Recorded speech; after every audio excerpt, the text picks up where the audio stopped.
Hello and welcome to this week's edition of Wednesday Wisdom. My name is JB Hilliard, and these are short video snippets designed to answer questions you may have about estate planning or probate. And for this week's installment, I am revisiting our case study, trying to wrap that thing up regarding Sarah and her infamous bakery. And where we last left off, I believe it was late August, when we last talked about a buy-sell agreement that the two of them were discussing. And in that last video segment, we talked about how a life insurance policy could provide the proceeds for Mike to buy the business out should Sarah pass away. But what if she retires? Or what if something happens that causes her to not be able to continue running operations, maybe some health issues or some other type of incapacitation? What then? So those are different types of triggering events than her outright passing away, obviously. So they deserve some different kind of approach.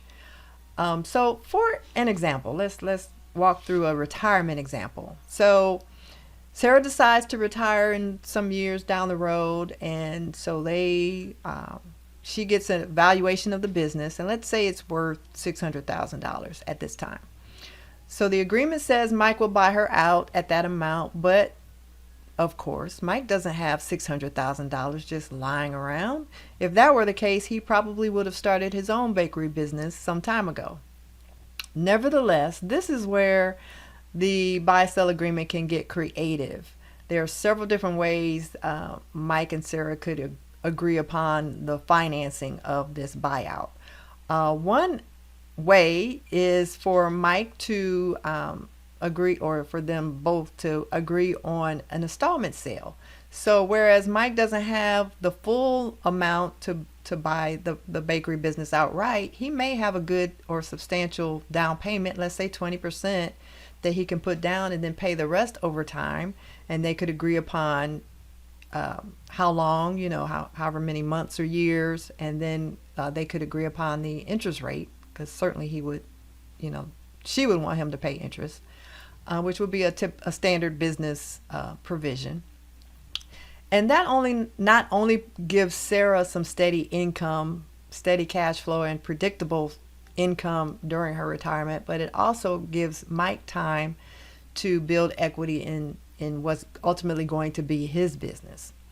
Another option they might consider is for Mike to pay Sarah, directly. It's late in the day when I'm recording this, and I'm already getting hoarse. I've been in hearings and meetings all day today, so please forgive me. But anyway, Sarah could decide to finance the sale herself, where Mike signs a promissory note over to Sarah and then pays her those monthly loan payments directly, and not to the bakery business, but to Sarah directly. Again, that gives Sarah some consistent and predictable cash flow every month, every year, for however long the term is for that note. Another option for that planning ahead is where the business itself, the bakery business, establishes a fund and sets aside monies. And this is typically called a sinking fund, where those monies are specifically going to be used for the eventual buyout of Sarah's share or Sarah's ownership in the business. And then I won't say as a last resort, but as another option, Mike could take out a business loan, like a standard business loan or an SBA loan, when he gets to that point where he's ready to purchase the business. The main thing here is just to realize that the buy-sell agreement is not just a document. It is in and of itself a succession planning strategy, a succession strategy. So the main point here is that the buy-sell agreement doesn't just say who will buy and how much, but it should also address how. What are those specific funding mechanisms? What are the terms? The more detailed, the better.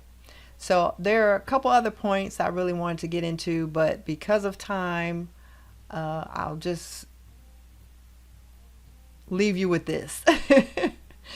So if you own a business, and it doesn't matter how large or how small, a buy-sell agreement is not just a formality, is not just a one-time document, as I've mentioned before with some of our other estate planning documents.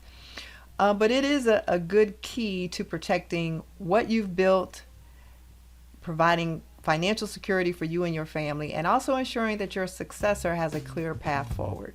So with that said, as always, I thank you for watching, and we'll see you next time.